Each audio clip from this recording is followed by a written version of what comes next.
Hello mga kababayan! Ayan, gagawa ako ng kamote Q.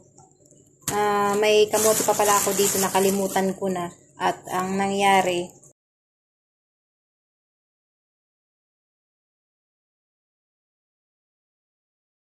tumubo na siya kasi ilang araw nang nakatambay dyan. Kaya naisipan kong gawing kamote Q ngayon. Kaya ipapakita ko sa inyo mamaya ang finished product ng aking kamote Q. Let's start! Ayan, babalatan muna natin para maluto na. Ang ganda ng kulay kasi violet siya. Tawag sa amin sa probinsya nito ay yun, yung sinabi kong forget. Don't forget. Yan, naalala ko yung mga ko nito, yung mga lolo't lola ko. Pag pumupunta kami sa bukid, ito. Nangangamote kami, kamuting kahoy. Yun.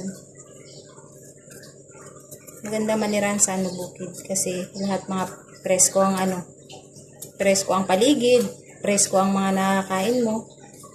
Masustansya pa.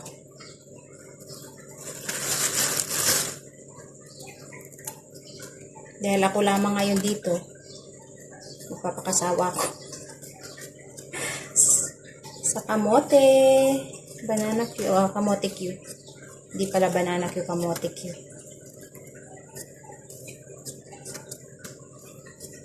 Piprito lang naman to, tsaka arnibal sa asukal. Tapos na.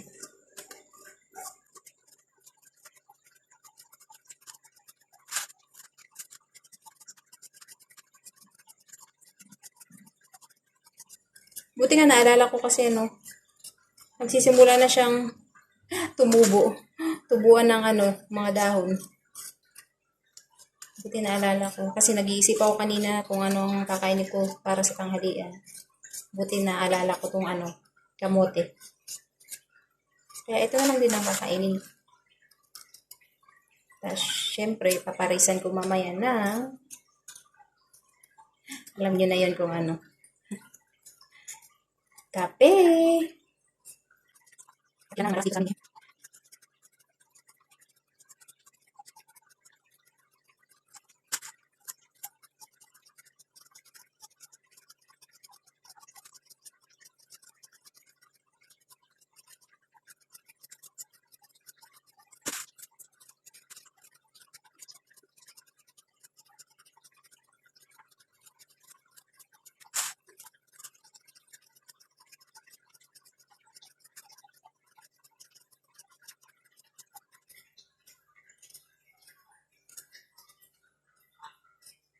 Tapos na! Ayan. At saka piprituhin ko na siya. Ayan, tapos ko nang hiwa-hiwain. Di ba, anda? Marami din. Tapos ako lang nakakain. O, di ba?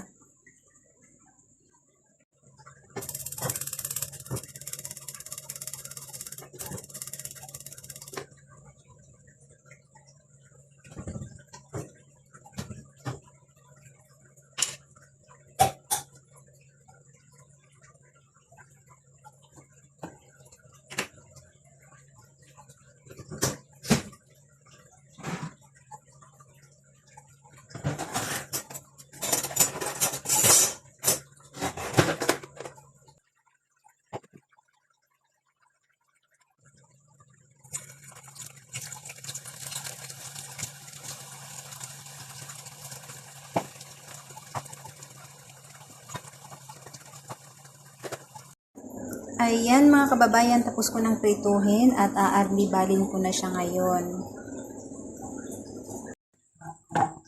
Ayan, nakapagtunaw na ako ng asukal at saka ilalagay ko na yung prinito kong kamote. Ayan, ito na siya. Ilagay ko na sa asukal na pinunaw ko. Ibali na natin. Ihalo na. Nakahalo na nga. Sarap.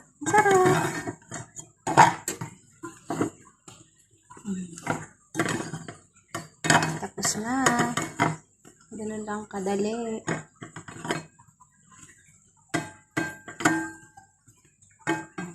Done. Ayan mga kababayan, natapos ko ng lutuin yung kamote. Kamote Q. Ito na siya. Mainit pa. Nalibal ko sa asukal. Mainit pa.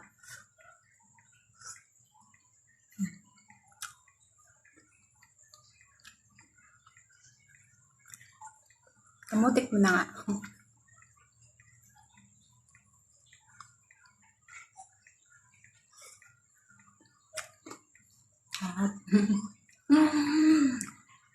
Siyempre, hindi mawawala yung kape at magkakape na ako.